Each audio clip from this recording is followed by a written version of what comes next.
Bionicle was a multimedia franchise that couldn't decide if it wanted to be about culturally appropriating cybernetic warriors or crack-smoking dude bro robots with mental illnesses. I need it. Despite having multiple personality disorder, it was a wildly successful franchise and would capture the imaginations of the unmedicated hyperactive children of the early 2000s, such as myself. And with a new era of Bionicle coming in 2003, including a movie, LEGO would want to capitalize on all manners of media possible. To do this, they would enlist the help of Argonaut, a British game studio, to develop 2 different tie-in video games to go along with their movie and new toy line. The game would feature the 6 main characters of the brand, and promised was 13 levels where you would play each character in their original toy form, as well as their steroid-ripping 2003 counterparts. But to the dismay of many children the coming Christmas, the game featuring their beloved crack robot heroes would not be teaching them valuable life lessons such as friendship or teamwork, but rather it would teach them concepts such as disappointment, no-clipping, and tinnitus. The game fell heavily short of its original vision. It could be completed in under 2 hours despite being a fully priced AAA game. The original levels were cut to 8, and cutscenes schizophrenically flashed images at the viewer like a Filthy Frank video. It's a pretty entertainingly bad game sometimes. Personally, I like to play it every few years or so and see if the aggressive grunting sound effects will finally overpower the repetition compulsion I formed with it 20 years ago. But many a youth were left wondering why their funny robot game gave them hearing loss. The development history is not very well documented, but there is some out there. Hexadecimal Mantis is the major source for much of the information in this video, including an interview with many of the developers who worked on the game, something previously unheard of. Here they divulge some of the development troubles and give some insight on the cut content. Apparently Bionicle was using a proprietary coding language called Argonaut Strategy Language, and it would seem that a lot of new developers were being brought on who couldn't use this language. ASL also seemed to have a lot of issues that weren't being addressed. It apparently didn't include some basic functions like arrays, despite developers requesting it, leading to some content not being possible to create. Developers also complained it wasn't modular enough, and was difficult to debug. A lot of the information in these interviews leads to the scrapped sequel, seeing as Bionicle was actually released. I think that interest for information on the development of that game is less common than the games that we never got to see. With not much documentation online, I figured I'd try and see if I could find some, maybe developer footage or insight that wasn't online in a more active environment. So I joined a public Discord server, where I could converse with real individuals. Call me Carson. Do you have any information about Bionicle, the game 2003? No. Hello. Do you have any information on Bionicle, the game 2003 for PS2, Xbox? Could you please be more precise? Because I'm not sure. Who developed that shit, bro? Argonaut Games. Hey Tom. Talk in their own language. Do you Hello. have any information No, I do not on any Battlefront? information on Or, Bionicle. I don't know because I was 1 at that time, so no. You were 1 years old in 2003? Yep. Can I see your birth certificate to verify? No. I don't know if I can, like, use this information then. That's all you. I don't want you to use my information. Do you have, like, an ID on you that you could show me? I do have one. You will not see it. Ah, come on. Absolutely zero. I don't know what the game is.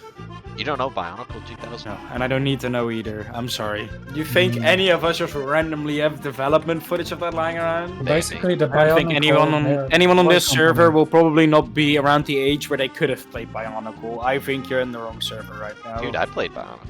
How old are you? I'm 36. Yeah, and that's fair. But you know how many people that are around your age are on there? A lot. I met a guy who was 57 earlier. Yeah, a guy. Yeah, Footage? they could've got 2003? footage of the development, yeah, because I mean they could have found it online somewhere else, like You think they would save that to their PC? Yeah. Remember that? maybe, I don't know. Okay. I'm just looking for help on it, bro. I'm trying to do research. That's fair. Are Are you still going on about the... Yeah. Yeah, well, I'm just mean, telling you, yeah, listen, I'm questions. just telling you, this is not the place for it. At the end of the day, people are just gonna mute you and flag you as hella annoying. What An did I odd do? question. It's an odd question to ask on a server like this. Well, you're just repeating No it. one. Yeah. What's wrong with asking odd questions then? No, I'm not saying there's anything wrong with it. I'm just saying you'll be flagged as annoying and muted by people. Oh wait, this It's is the just same. kind of saying This is the same group I was in earlier. did anyone like change their minds on it or have like any footage on their hard No, nerd. No, fucking loser. Leave. Why are you Bye. so hostile? I'm just asking a simple question. Because you're a loser that no one cares about. Bye. Like, you Yeah. sound really lame. You sound like Really? you need Like- to open your mouth more when you Will you- talk. Remember, you're a man at the end of the day, bro. I'm not a You're man. not I'm a a woman, femboy. bro. I'm not No. a man. I'm a Hey, femboy. No, do you guys you're have a any man. information on Bionicle Look, the I game could just from start 2003? lying It and came saying out I'm on a girl. Xbox Okay, and that's PC. great. I mean, with you rib could start sandwich. lying, but I could that's just start on lying you. and saying I'm a girl and nobody. Are you serious right now? Are you going around asking that shit? As if Yeah, someone's gonna be like, oh yeah, actually I do. Like what? Yeah, is that What like are you- is that like bad or? I know this is Discord, but brother, are you okay? What are you talking? Yeah, I don't mean, know. I feel pretty good. Can you repeat that whole question just so that you can Yeah, like reflect on how I- stupid yeah. it sounds? So there's a game called Bionicle 2000. You must be kidding. Definitely no random dude on Discord will have it. I mean, No, it's just the chances of you finding someone that does is extremely rare. so does that mean no one has any? No Oh one. my no god, one. what has it? Fuck off! I hate this I hope you game. find it Whoa. though. I mean, you don't need to be hostile about it. I'm just asking. Yeah, but, Dude, we already asked like 3 times, yeah. I mean, What's wrong with you? I Ask haven't been someone in. I haven't been in here for 5 minutes. I just You asked want myself. someone to answer your question. No one here can answer it. Why are you still here? Y'all are mean. Yeah, oh my jeez. God. He's What's your stupid. He problem? deserves to be. The people of the internet couldn't lead me to much more information, but that doesn't mean we can't still understand what might have happened. Games aren't made in a vacuum, and by looking at what was going on with other games at the time, we can paint a better picture of what may have gone on at Argonaut. Possibly the most important thing to start with is that this wasn't LEGO's first attempt at a Bionicle game.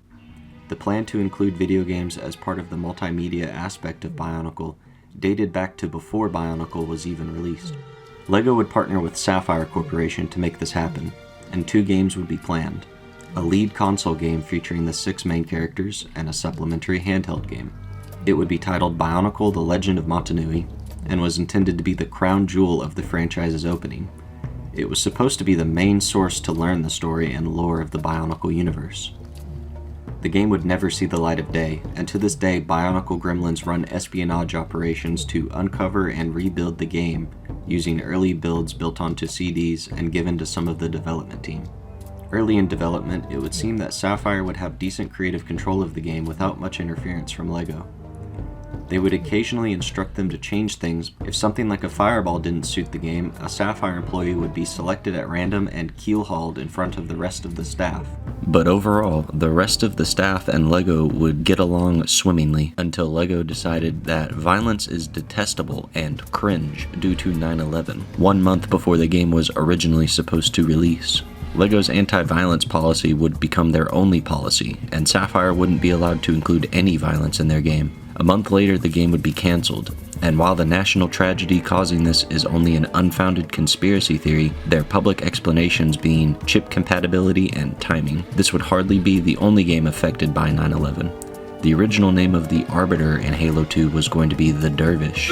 Bungie was told to change the original name of the Arbiter for Halo 2 due to its Islamic connotations, possibly causing sleeper agents to awaken upon playing the game and assault the local post office. The developers were being worked 70-hour weeks, completely unpaid for multiple months, and game production would grind to a halt. After the contract with LEGO was pulled, many developers would be laid off and would find themselves in a barren post-9/11 job market. Darvell Hunt, who was a programmer on the game, claims he believes they had no intention of ever paying him. Having to file with the State Labor Commission of Utah, it took him over a year to actually be paid. Those who would file to get paid would rightfully be labeled enemies of the state for taking money from the existing employees and destroying Sapphire. So what does any of this have to do with the Bionicle game that was actually released? Obviously, I'm going to tell you, sit down and take these unlabeled pills, because we aren't done yet. After failing to launch Legend of Montanui, LEGO would forego the Americans and would attempt to work with the British, already our first mistake. Again, 2 games would be commissioned, a lead game and a handheld version, but this time LEGO likely wouldn't be so willing to risk a game not being delivered. Just like in 2001, LEGO's marketing strategy was to promise a lot of gameplay before the developers even got to the Bean character controller part of the tutorial. A large amount of cut content exists, with more being found to this day. Time constraints are often cited as a major cause, and that is a tale as old as time, but this game had 2 years to develop with 120 people. For reference, Halo Combat Evolved would take 4 years to develop, with a team of about 40, and that game wouldn't even become a first-person shooter until about a year before it shipped in 2001. Similarly, Halo 2 would be scrapped and redone when they couldn't use the engine they were building on the original Xbox's hardware. The developers at Bungie were smoking fentanyl to try and attempt to make the game Halo 2 was meant to be on the original Xbox. After Halo Combat Evolved, the exhaustion of working for terrorists weighed heavily on Bungie. Many of them took vacations or became Reformed Christians as a coping mechanism.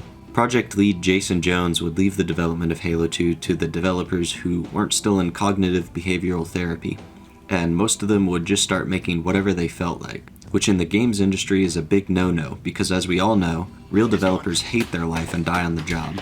With most of the devs working on whatever they felt like and a lack of leadership to tie it all together, the game was a mess, and by the time they realized they didn't have the hardware or time to make it work, it was already too late. Jason Jones would later return to development once things started getting serious, and Bungie would pull one of the greatest Hail Marys seen in the industry today, cobbling together a finished product in under a year that is still cherished to this day in spite of its shortcomings. Jeremy Elliott Sand, the original founder of Argonaut, usually took the role of executive producer on their games. You What, they're, caught like, me, being bro. mean I'm on the purpose? developer. I'm actually the developer of Bionicle 2003. You're a developer? Wait, I am really? the developer. Go Yep. talk somewhere You're else, Jez? nerds. You're Jez San? I'm just saying. This is. Said you can't be that gullible. I'm obviously lying right now. I can't focus because this idiot's here. Wait, you're... Okay, so who Oh are you my guys? god. Dude, You are you look like fucking her trolling me right boyfriend. now? Read it I or can't watch hear the this guy movie. right now. Can you hush for a second? Yeah, He's talking fucking to me. mute me. Y'all- Fucking y'all mute You're me. in Seriously, no chat, Well, you person. guys bro. started being mean to Yeah. me first. Like, I'm just looking for research. You don't own the I- chat, We Prince don't Charles. have your You don't research. Go own the away. chat, Prince Charles. Yeah. You're kind of loud and shrill, and I'm trying to hear what he has Okay. to say. Yeah. I hope Then so. I hope lower that it's me. leave. There's volume settings on Discord. Well, then why were you complaining at me earlier about talking? I wasn't complaining about you No, talking. I you was know what? complaining I about will me. mute. But he wouldn't be credited on any of their games between 2000 and 2004. Similar to Halo 2, Bionicle could have suffered heavily from a lack of leadership. After their first failure, LEGO likely wanted to take a much firmer approach to the game. Any question of creative control may have been out the window at this point, and this may show in the finished product. Enemies disappear immediately after dying. The player's only direct method of attack is this wispy air-cum blast. None of the boss fights in the second half of the game have you directly fighting them. They all have gimmicks where you beat them indirectly in a race or shitty 3D checkers. It is entirely possible what we are seeing is a watered-down version of what would have been a less stinky combat system. Cut content certainly suggests a much more in-depth combat system, but with LEGO possibly taking a firmer hand with the game, they may have had to find other ways to give the players things to do. Because we didn't want to do sort of direct hack and slash, because that's not really what Bionicle's all about. It's about being a bit smarter than that. So Put yourself into the mind of a parent in the early 2000s who needs to keep their child busy. Tablets weren't really a thing, so rotting their brain with AI-generated Chinese propaganda was out of the question. Alternatively, you give them chores. The children yearn for the coal mines. Give your kid a set amount of rocks to pick up off of the highway and send them on their way, and you can continue wrestling with the postman for at least 20 to 30 minutes. This is why we have people shitting themselves today while playing World of Warcraft. To make up for the combat feeling like you're going jellyfishing, the game has many gimmicks for each character along with random side gimmicks that pop up whenever you haven't felt adequately violated by the game in a while. The original scope of the game may have seen these gimmicks more spread out over almost twice the levels, but like your imagined life with the goth Starbucks cashier, this didn't happen. As quickly as gimmicks are added, they are taken away to the naughty pit where all the bad game mechanics go. When a mechanic is introduced to a video game, you typically present it to the player in a simple and obvious manner, let them get the hang of it for a while, and then start challenging the player gradually. Each gimmick is given time to occupy a level or even only a small segment of a level, and then the game has to move on to the next character, because they all only get one 10 to 20 minute level each. This likely left the devs with essentially only two options going forward. They could either make using the gimmicks so simple and easy that it's almost instantly forgettable as a mechanic, or you could use it to its fullest potential immediately and introduce a lot of consoles with the concept of being run over by heavy machinery. It's possible they could just remove many of these gimmicks to make for a more cohesive game, but because of the possible meddling from LEGO, they likely didn't have any in-depth combat mechanics to fall back on. This resulted in a frustrating game that you can never get used to because by the time you think you've adapted, the entire game has shifted like an unknowable horror. See this bubble? It's only in the game once, as far as I'm aware, and it's introduced in a level where the primary gimmick is flying between platforms with a set amount of time before the arthritis kicks in. Now, I could notice that this is the only thing I can land on before dissipating in the abyss, but as this game's target audience, I am a fetus. I have not even developed object permanence at this time and will proceed to try and fly to the only platform currently visible for the next 3 hours until I receive an ass beating and a grounding for waking up my father. Not more than 5 seconds after this, they introduced this bird, which I would like to introduce to violent street crime. This is only in the game for 30 seconds if you complete it once, but when your soft spot is still there, it can take up the whole summer. If this bird was originally going to be featured more, I certainly hope they chose to remove the easy part, and not a secretly harder version, because the only reasoning I can find to have this in the finished product is to pad the runtime. Well, guess what, LEGO? It worked. This segment radicalized some children. The game is full of these kind of moments. Most children assume the second boss fight is a race because you can't hurt the droideka until you realize you were supposed to hit him with your shield first the whole time. Then, because of this, in the final boss fight, when it's actually a race, you assume you have to fight the boss because of previous game design. I don't think anyone understands why they won the first time they play the checkers game, and I'm pretty sure the minecart level gave me some kind of complex because whenever I pass over train tracks now, I black out for an indeterminate amount of time. A lot of these things are explained in one-time text boxes, but again, I am a 6-year-old. My primary focus at all times is going to coughing with my mouth as open as humanly possible whenever anybody walks near. Despite all its flaws, these gimmicks and the large amount of seemingly random shit strewn about the world shows that passionate people were putting work into this game. But by the time they realized the game had to be cut down to a much shorter length, it may have already been too late. Argonaut didn't make Bionicle. That isn't to say that no one working on this game cared about it, but let's face the music. It was one of 2 tie-in games to a movie that was already going to come out and was going to tell the same story. At the same time, Bionicle was still relatively new and nobody had the attachment to it that we see today. This was a game being made by a dying studio in an industry known for getting projects out of the door by working developers until they never want to hear the words texture map again. Halo 2 was Bungie's baby. Relationships would be destroyed to get that game out of the door. And cutting down that baby, Old Testament style, would likely be one of the hardest things anyone at the company ever had to do. Halo 2 only had to come out on Xbox. Bionicle was being shipped for all major consoles as well as PC. At the same time, they were potentially working on 4 other games. If there was no one at Argonaut to pull the team together like at Bungie, if they were being underpaid or not paid at all like Sapphire's previous attempt, if LEGO was interrupting the process and making it difficult to produce a fun game, it might not have mattered how long they were worked. A solid version of Bionicle likely never would have been made. In the interview with the unnamed benefactor, they're asked, once the game was completed, were you happy with the general result? They answer, yes. The entire team here at LEGO Interactive is pleased with Bionicle the game. Argonaut Games would be dissolved a year after the release of Bionicle. Their last game would be Power Drone. Bad games aren't made on purpose. They are the result of years of work and love and care of hundreds or even thousands of people that is packaged up and sold by completely different people, almost always when they want it to be sold, whether they're ready or not. But that isn't the end of it. When a game is left in pieces, dedicated fans often pick up the torch, whether it's using what was discarded or making something completely new. Passionate people have a way of turning something broken into something beautiful.